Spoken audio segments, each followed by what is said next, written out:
Ég hafði aldrei komið til Texas fyrr og það var allt stórt í Texas. Það voru steikurnar voru stórar og matarskammtarnir voru stórir og það var bara alveg ekta Texas fyrir mér. Þarna fannst mér bara, ég væri bara komin heim. Það tók mig tíma að jafna mig á Mið-Ameríku og Mexíkó. En þetta var fyrsta skrifið. Hraðbrautirnar voru stórar og allar þessar umferðaflækjur sem maður þurfti aðlagast allt í einu, en þetta gekk allt vel. Þar til það fór að rigna og það rigndi og rigndi. Og á öllum hringnum hafði ég aldrei lent í annaris rigningu eða öðru þessu veðri. Ég fekk aðvaranir í símann minn frá bandarísku veðurstofun það að leita skjóls og allir. Og sem betur fyrr höfðu við Ásdís tekið ákvörðun það að hún væri ekki að koma til Bandaríkjanna á hjóli með mér. Þegar það stóð til, hún gerði það frá Texas og til Washington. Mér langaði aldrei til þess að fara með og upplifa það að hafa farið hringinn. Mér langaði hins vegar til þess að fara og hitta hann. Og það stóð nú alltaf til, allan tíman, að ég myndi fara og hitta hann. En það bara æxlaðist einhvern veginn þannig að það var aldrei góður staður, góður tími, rétti tímapunkturinn. Það ekki beint mótorhjólaveður. Þetta fyrsta skipti í ferðinni sem ég legg af stað í rigningu. Það dempa á þrjúlur hér fyrir norðan, en veðurstofan þannig að ég að leggja af stað. Það má búast við svona veðri næstu 4-5 daga. Það var alltaf einkennilegt að vera búin að fara allan hringinn og svo bara lenda í þessu þannig í Texas. Að koma til New Orleans var unaðsleg tilfinning. New Orleans einhvern veginn borg allara. Þarna eiga sér stað samskipti fólks af ólíkum uppruna. En svo einn sagði við mig, ég fer hérna út á horn og fæ mér kaffi og þar eru hommar og lesbíur, svartir og hvítir og gulir og republikanar og demokratar og alls konar fólk og öllum líður vel. Þetta einhvern veginn fyrirmyndar staður mörgu leyti. Náttúrulega tónlistin spilar mikið hlutverk í New Orleans og þarna kynntist ég Bandaríkjamönnum, hjónum man ég eftir og sýndi mig mikinn áhuga og þótti mjög merkilegt að hitta hringfara á leið hnöttinn. Þegar ég kvaddi þau, þá geng ég út á gangstéttina og heyri þar fiðluleik og gítarleik tveggja kvenna. Ég féll bara í stafi og ég settist svona á kantsteininn og ég tók eftir því að það var ekki bara ég sem stoppaði, það bara stoppuðu allir.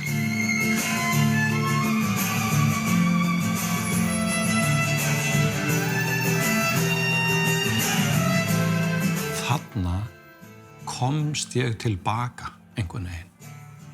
Ég var svo óboðslega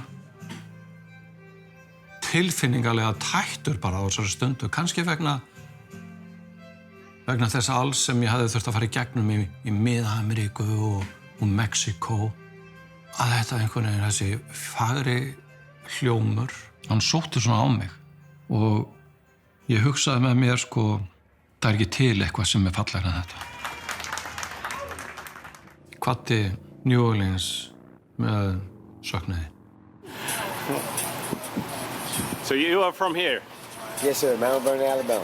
U.S. of America. Jim. From Jackson, Alabama.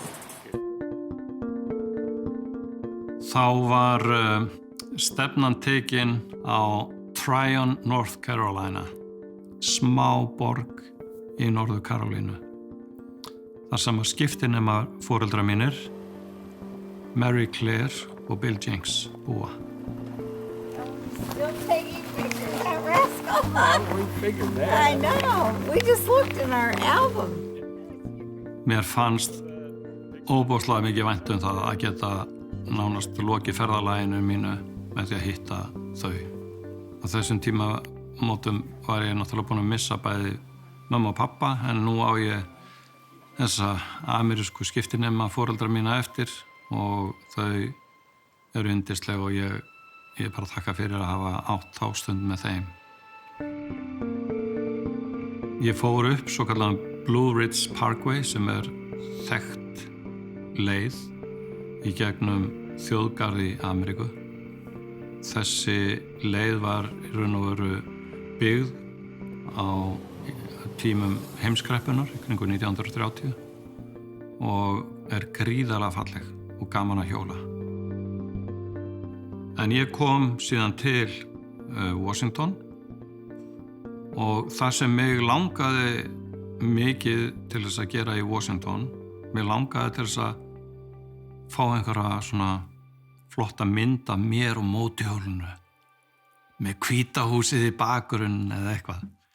Og ég gerðist svo frakkur að hafa samband við íslenska sendiráðið í Washington til þess að athuga hvort að þau gætu einhvern veginn hlutast til það að ég gæti fengið hvíta húsið í bakgrunn. Og það gekk nú ekki. Auðvitað var ég líka þakklátur fyrir allt. Búinn að fara í gegnum allt það sem ég var búinn að fara í gegnum. Lenda í mörgu, upplifa mikið.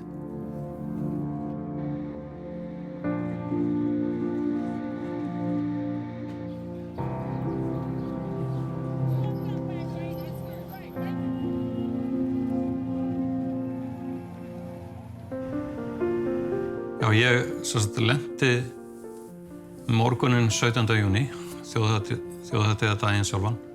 Þeir komu vinir mínir, Guðmundur Ragnarsson, Guðmundur Björnsson, læknir og Gulli, svo sem að gaf mér hugmyndinni í byrjun, til þess að taka á móti mér í Keflavík. Heilla búið, sko, það nú aðalatriðið. Komin heim. Og svo kom Baldur sonur minn líka. Og ég var keyrður heim í svartri limósínu, BMW, og þeir, Guðmundur Björnsson og Gulli, þeir voru á sitthvoru mótorhjólinu, svona sem heiðursfylgd fyrir limósínuna.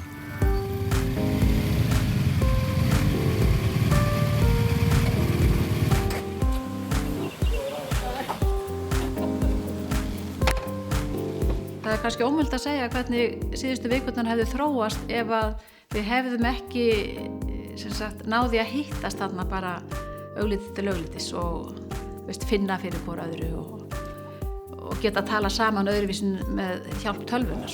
Þetta var ótrúlega.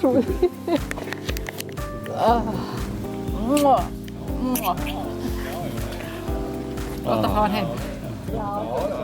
Síðan þegar heima komið hérna til mín að þá var ég búinn að bjóða 70 manns í brönns og ég gat ekki hugsað mér betri heimkomu en þetta. Að falla í faðm alls þess fólk sem hér var. Og þarna fékk ég líka tækifæri til þess að bara þakka öllu þessu fólki fyrir þeirra þátttöku.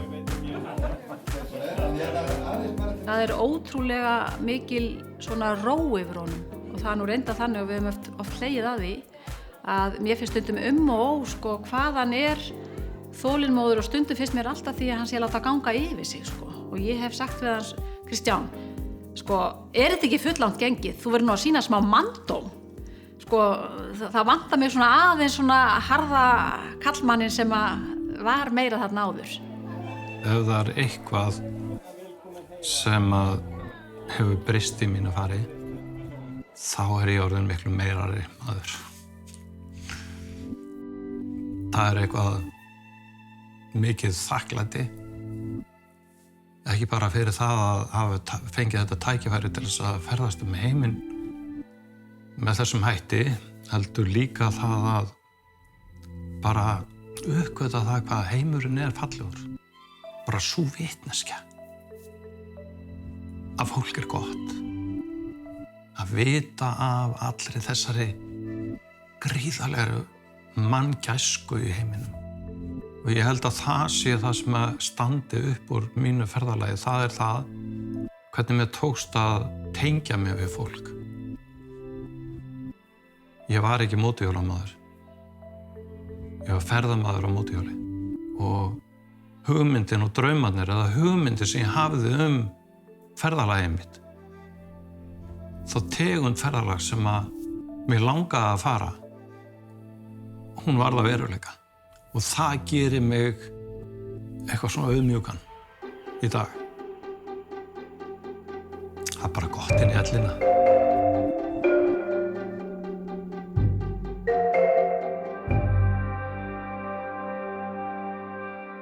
Ég sting upp á því í tilefni 40 ára brúðkaupsafmælis okkar 2018 að við myndum fara á mótorhjóli yfir Ameríku. Bandaríkin eru náttúrulega stórkostleg með alla sína merkilegu sögu og menningu. Við hjóluðum yfir 8300 kílómetra, fórum í gegnum 18 fylki og ferðin tók 35 daga.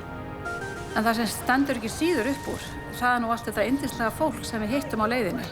Allt þetta fólk, það snerti líf okkar á einn eða annan hátt. En þá skiptir líka miklu máli að vera fordómalaus og taka öllum með opnum örmum.